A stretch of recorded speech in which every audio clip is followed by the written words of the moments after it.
کہ یہ کہانی کی کتاب بھی مجھے پسند ہے یا یہ چیز بھی مجھے پسند ہے، میں اس کو جمع کر لوں،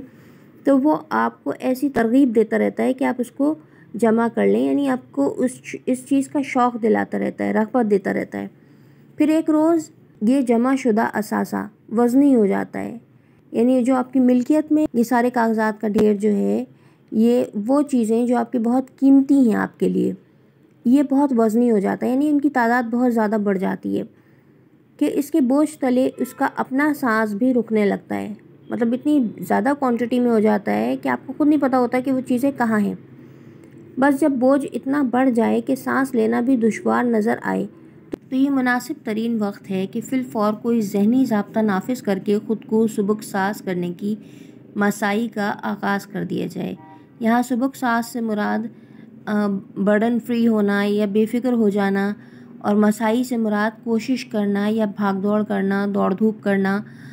اور اس جملے کا مطلب یہ ہے کہ اگر جب اتنا زیادہ آپ کے پاس کانٹینٹ جمع ہو جائے، اتنا سارا کاغذوں کا انبار جمع ہو جائے، تو یہ فوری طور پہ ضروری ہے کہ آپ اس کی صفائی کر دیں یا اس میں سے جو آپ کے کام کی چیزیں ہیں وہ رکھیں اور باقی چیزیں آپ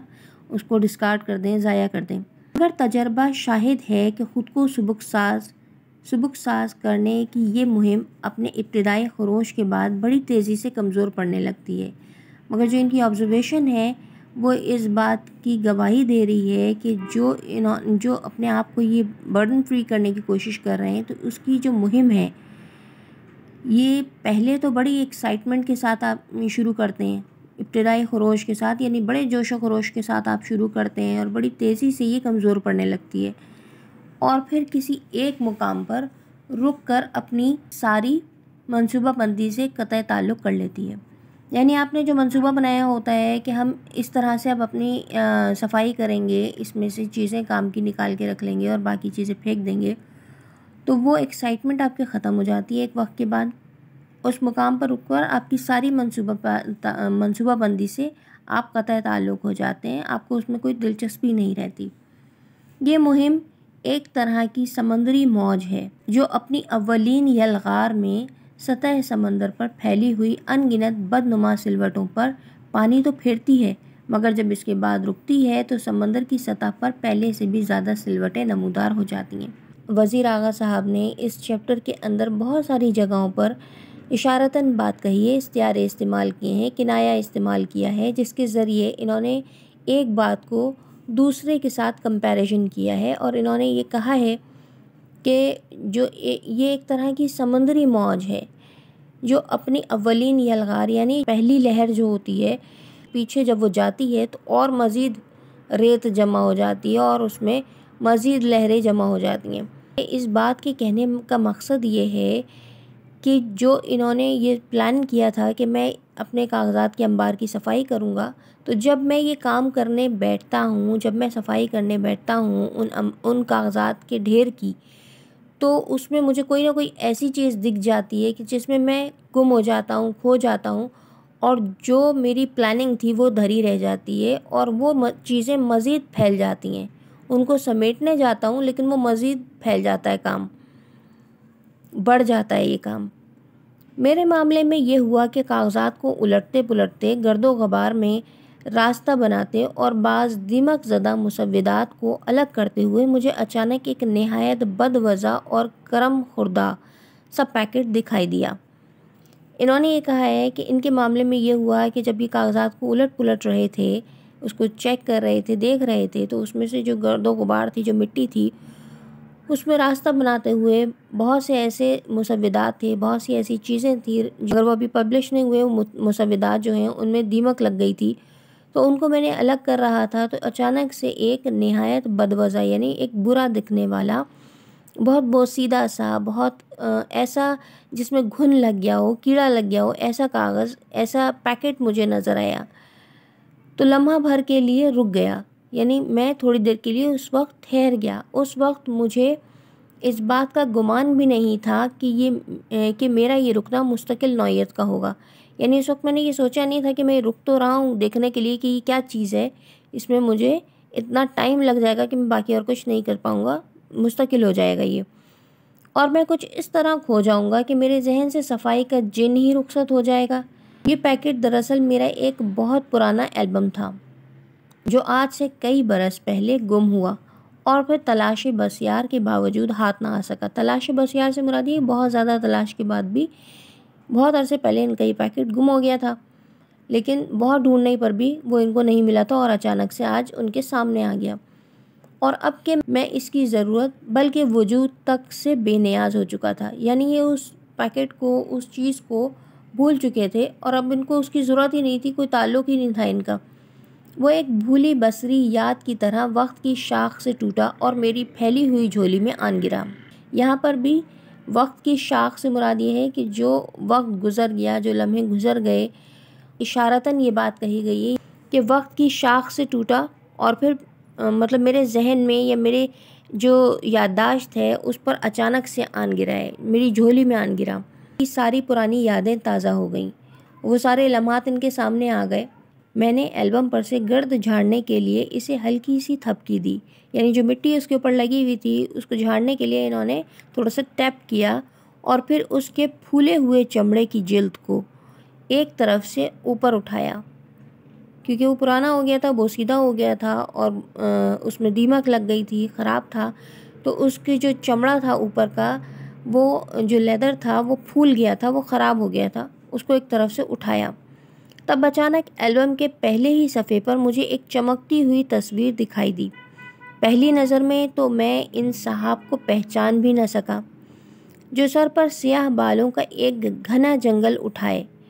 ایک کالی عبا زیب تن کیے، اپنے سیدھے ہاتھ کے پنجے میں ایک لمبی اور گول سی کاغذ کی نلکی مضبوطی سے پکڑے، فوٹوگرافر کے حکم کی تعمیل میں اپنے سوکھے ہوئے ہونٹوں پر ایک بھیگی سی خفت آمیز مسکراہٹ سجائے کھڑے تھے۔ اس جملے میں کالی عبا زیب تن کیے یعنی کالا لباس یا کالا کوٹ جو اوپر سے ڈالا جائے، کپڑوں کے اوپر پہنا جائے، زیب تن کرنا یعنی پہننا، اور پھر اپنے سیدھے ہاتھ کے پنجے میں ایک لمبی اور گول کاغذ کی نلکی مضبوطی سے پکڑے۔ وہ ڈگری ان کو ملی تھی، یہ اس وقت کی تصویر ہے جو انہوں نے کوٹ پہنا تھا اور ان کے ہاتھ میں وہ گول سی کاغذ کی نلکی مضبوطی سے پکڑے ہوئے تھے۔ فوٹوگرافر کے حکم کی تعمیل کر رہے تھے، یعنی اس پر عمل کرتے ہوئے ہونٹوں پر ایک بھیگی سی خفت آمیز سے مراد ہے شرمیلی سی مسکراہٹ ان کے ہونٹوں پر سجی ہوئی تھی۔ مگر پھر دوسرے ہی لمحے میں نے ان صاحب کو پہچان لیا، کیونکہ یہ میری اپنی تصویر تھی۔ اس روز آج سے تقریباً 40 سال ادھر مجھے MA کی سند ملی تھی۔ میں بھاگم بھاگ انارکلی کے ایک فوٹوگرافر کے اسٹوڈیو میں جا پہنچا تھا۔ میں سوچنے لگا نہ جانے وہ فوٹوگرافر اب زندہ بھی ہے یا نہیں، اور وہ کرائے کی کالی عبا اب تک ضرور تار تار ہو چکی ہوگی، یعنی وہ پھٹ چکی ہوگی، اور وہ MA کی حسین سند کہاں ہے؟ وہ سند ان کاغذوں کے انبار میں دیمک کے متعدد اور مسلسل حملے سہنے کے بعد اپنے مسخ شدہ چہرے کو چھپائے کہیں نہ کہیں ضرور دبکی پڑی ہوگی۔ یعنی اب یہ سوچ رہے تھے کہ یہ جو کاغذوں کا انبار ہے اس کے اندر میری اس ڈگری پہ بھی دیمک لگ چکی ہوگی، اور بار بار جو دیمک کے حملے ہو رہے ہیں اس کی وجہ سے وہ خراب ہو چکی ہوگی، مسخ شدہ یعنی بگڑی ہوئی حالت میں ہوگی۔ شاید کسی روز البم کی طرح وہ بھی دکھائی دے جائے۔ میں چند صفحے آگے بڑھا تو مجھے ایک مدھم سی تصویر دکھائی دی، بلر سی یا خراب سی ایک تصویر انہیں دکھائی دی جو کسی سستے کیمرے اور اناڑی فوٹوگرافر کی چغلی کھا رہی تھی۔ یعنی وہ تصویر تھوڑی ایسی کھینچی تھی کہ جو صاف نہیں تھی، جس کی وجہ سے انہیں ایسا لگا کہ یا تو وہ سستا کیمرہ تھا یا پھر فوٹوگرافر جعلی تھا جس کو کھینچنی نہیں آئی وہ تصویر ایک پہاڑی علاقے کی تھی۔ پس منظر میں چیڑ کے درختوں سے لدا ہوا ایک پہاڑ کھڑا تھا۔ چیڑ ایک درختوں کی قسم ہوتی ہے اور اس سے لدا ہوا ایک پہاڑ کھڑا تھا، اور پہاڑ کے قدموں میں ایک کائی زدہ چٹان پر پھولے ہوئے گالوں اور چمکتی ہوئی آنکھوں والے دو لڑکے بیٹھے تھے۔ یعنی جو پہاڑ تھا اس کے اوپر اس کی اس چٹان پر کائی لگی ہوئی تھی اور اس کے اوپر دو لڑکے بیٹھے ہوئے تھے، ان میں سے ایک شمس تھا اور دوسرا میں۔ پھر مجھے یاد آیا کہ اس روز تو میں شمس کے دادا جان کی پہاڑی اقامت گاہ پر انہیں سلام کرنے گیا تھا۔ اقامت گاہ سے مراد ان کی رہائش پر یا ان کے گھر پر انہیں سلام کرنے گیا تھا، اور انہوں نے اپنے 4-5 پوتوں کی قطار میں مجھے ایک قابل عزت مقام پر بٹھا کر گھنٹہ بھر اخلاقیات پر لیکچر دیا تھا۔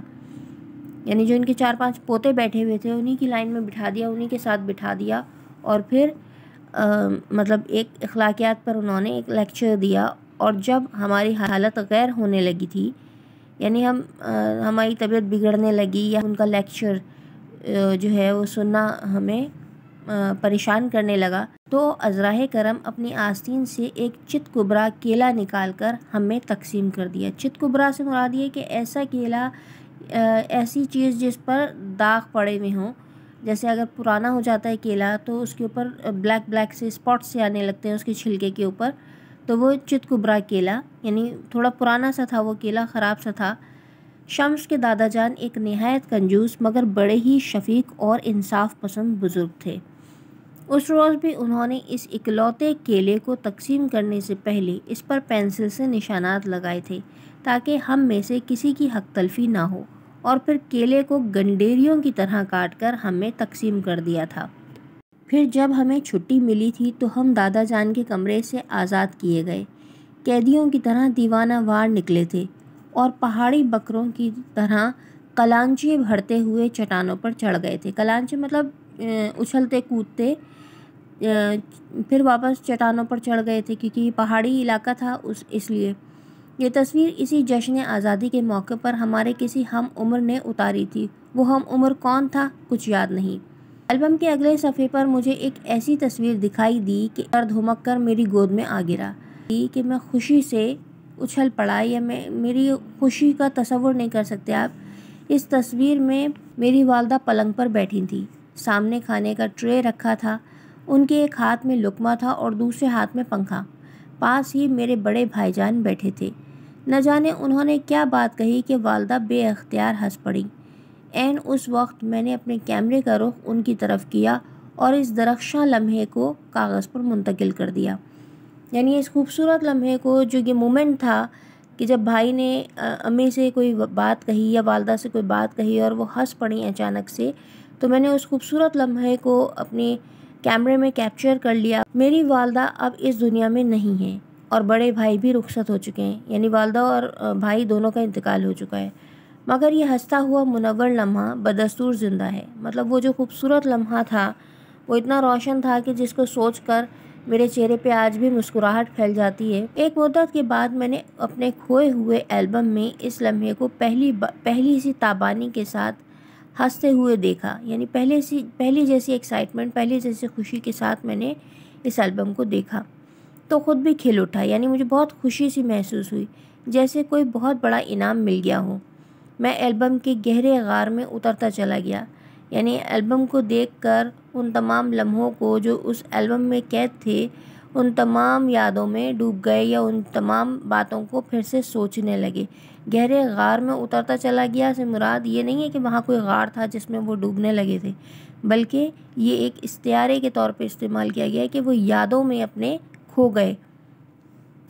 اس غار کے ہر موڑ پر مجھے کوئی نہ کوئی لمحہ دست بدستہ کھڑا ملا، یعنی جب بھی وہ کوئی تصویر دیکھتے تھے تو ان کو ایک نئی یادداشت ان کے ذہن میں آ جاتی تھی، اور کوئی نہ کوئی ایسا لمحہ جو ہاتھ باندھے ان کے سامنے کھڑا تھا، جو ان کے سامنے قید تھا، جو اس تصویر کے اندر کیپچر تھا، تو وہ وہاں پر ان کو ہر موڑ پر مجھے کوئی نہ کوئی لمحہ دست بدستہ کھڑا ملا، یعنی ہر تصویر میں انہیں کوئی نہ کوئی ایسا خوبصورت لمحہ ملا۔ بعض لمحے جو نووارد تھے، یعنی جو تازہ وہ لمحے گزرے تھے، بڑی آسانی سے یاد کی گرفت میں آ گئے، یعنی بڑی آسانی سے انہیں وہ لمحے یاد آ گئے۔ لیکن بعض لمحے ایسے بھی تھے جو یادداشت کی سرحد پار کر چکے تھے، یعنی وہ اتنی پرانی بات ہو چکی تھی کہ وہ ان باتوں کو، ان لمحوں کو بھول چکے تھے اور اب منت سماجت پر بھی واپس آنے کو تیار نہ تھے، یعنی بہت یاد کرنے پر بھی انہیں وہ لمحے یاد نہیں آ رہے تھے۔ یوں بھی زمانے کی مرطوب ہوا نے ان پر سب سکائی کا ایک غلاف کچھ اس طور چڑھا دیا تھا، یعنی جو مرطوب ہوا سے مراد یہ ہے کہ جو سیلا ہوا وہاں کا ایٹماسفیئر تھا، اس جگہ کا ایک گیلا پن تھا، نمی تھی اس میں، ہوا میں، جس کی وجہ سے وہ جو تصویریں تھیں، جو چیزیں تھیں، ان سب پر ایک سبز کائی جیسا غلاف چڑھ گیا تھا، اس پر کائی لگ گئی تھی ان پر، اور ان کے خد و خال تک ماند پڑ چکے تھے، یعنی برے ہو چکے تھے، ان کی شکلیں، ان کا شیپ خراب ہو چکا تھا۔ اب ان سے وابستہ کوئی ایک یاد بھی باقی نہیں تھی۔ اگر میرے البم میں صرف اسی ایک قسم کے متحجرات ہوتے، یعنی فاسلز ہوتے۔ متحجرات کہتے ہیں قدیم زمانے سے کوئی چیز جامد صورت میں زیر زمین دبے رہنے سے پتھر بن جائے، یعنی وہ ایک زمین کے اندر پڑے رہنے کی وجہ سے، ایک جگہ ٹھہر جانے کی وجہ سے وہ چیز پتھر کی بن جاتی ہے، اور اسے انگریزی میں فاسلز کہتے ہیں۔ یعنی اسی ایک قسم کے اگر وہاں پہ ساری البم ہوتی ہے اور سارے لمحے ایک جیسے ہوتے تو میں فی الفور اسے دوبارہ ردی کے انبار میں پھینک دیتا۔ مطلب اگر اس میں ایک ہی جیسی ساری تصویریں ہوتی ہیں یا ایک ہی تصویر ہوتی بہت ساری، تو تب میں اس کو فوری طور پہ پھینک دیتا، ردی کے انبار پر پھینک دیتا۔ مگر اس میں تو درجنوں تصاویر ایسی بھی تھیں جو نظر کے ہلکے سے لمس سے باقاعدہ دھڑکنے اور سانس لینے لگتی۔ یعنی بہت ساری ایسی تصویریں تھیں اس کے اندر جو ہر تصویر میں ایک علیحدہ ہی لمحہ قید تھا، ایک علیحدہ ہی وقت قید تھا کہ جس کو سوچ کر ان کی پرانی یادیں تازہ ہو رہی تھیں، اور وہ ہر لمحے کو پھر سے محسوس کر رہے تھے جیسے وہ لمحہ لوٹ آیا ہو، اور ان سے منسلک ایک پورا عہد انگڑائی لے کر بیدار ہو جاتا۔ یعنی ان تصاویر سے منسلک، ان سے ریلیٹڈ جو بھی ایک عہد گزرا، ایک پورا لمحہ گزرا، ایک دور گزرا، وہ پورا کا پورا ان کے سامنے آ جاتا۔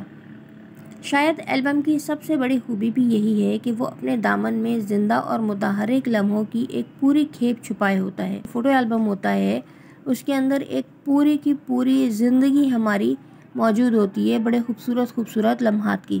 اگر البم کی تصویریں یاد کے نورانی حلقوں سے محروم ہو جائیں، یعنی اگر ہمیں وہ سارے اچھے لمحے یاد نہ آئیں اور ان سے وابستہ چمکتے ہوئے لمحات بجھ جائیں، یعنی اگر ہم مینٹل کنڈیشن ہماری ایسی ہو، ہماری دماغی حالت ایسی ہو کہ ہم ان لمحات کو یاد نہ کر سکیں، یا وہ ایسے لمحات ہو جائیں جن کے بارے میں ہم سوچ ہی نہ سکیں کہ یہ کیا تھے، کب ہوا ایسا، تو البم نہیں رہتا، تصویروں کا مردہ خانہ بن جاتا ہے۔ یعنی اس کی پھر ویلیو ہی نہیں رہتی۔ جب آپ کو وہ لمحہ ہی یاد نہیں ہے تو اس تصویر کی پھر وہ کوئی خاص وقت نہیں رہتی، وہ ایک مردہ خانہ بن جاتا ہے۔ البم تو البم والے کے شخصی جائیداد ہے، یعنی جس شخص کا وہ البم ہے اس کی ایک طرح سے وہ جائیداد ہے، لیکن ایک ایسی جائیداد جسے کوئی اور اپنے تصرف میں لا ہی نہیں سکتا، کوئی اور اس کے بارے میں سوچ ہی نہیں سکتا۔ جس نے وہ لمحہ گزارا تھا وہ اسی کی جائیداد ہے، اسی کی قیمتی چیز ہے۔ روشنی ماند پڑنے لگی تھی، یعنی روشنی کم ہونی شروع ہو گئی تھی، اندھیرا ہونے شروع ہو گیا تھا۔ میں نے اپنے یوسف گمشدہ کو اٹھا کر جیب میں رکھ لیا۔ یوسف گمشدہ ایک طرح کا یہاں پر بھی انہوں نے کنایہ استعمال کیا ہے کہ حضرت یوسف علیہ السلام کی طرح حسین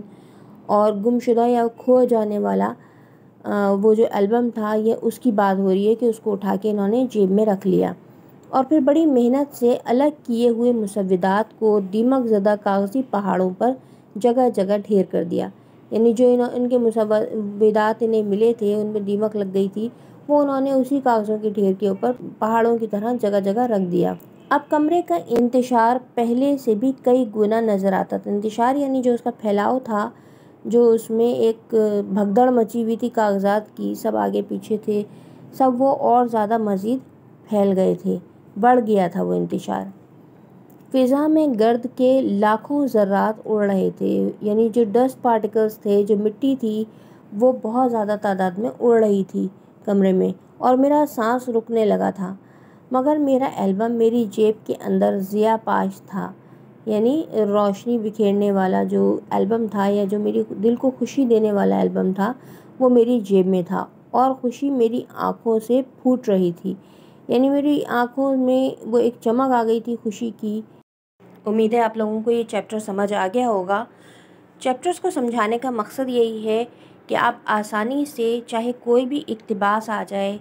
یا اس کے حوالے سے آپ کو کوئی سوال جواب لکھنے ہوں، بغیر یاد کیے بھی، حالانکہ یاد کرنا اچھی بات ہے، اس کو یاد کر لیں گے تو اور اچھے الفاظ آپ کو مل جائیں گے، لیکن پھر بھی آپ اس کو بھی خود سے بھی سولو کر سکیں گے کہ اگر نہیں بھی یاد ہو پایا کسی وقت میں تو آپ اس کو اچھی طرح سمجھ لیں گے تو آپ کے لیے بہت اچھا ہوگا۔ ہمارا حوصلہ بڑھانے کے لیے اگر آپ کو ویڈیوز پسند آ رہی ہیں تو پلیز سبسکرائب کیجیے، لائک، کامنٹ اور شیئر ضرور کیجیے، تاکہ زیادہ سے زیادہ اسٹوڈنٹس تک ہماری ویڈیوز پہنچ سکیں اور ان کے لیے بھی آسانی ہو۔ اللہ آپ سے راضی ہو۔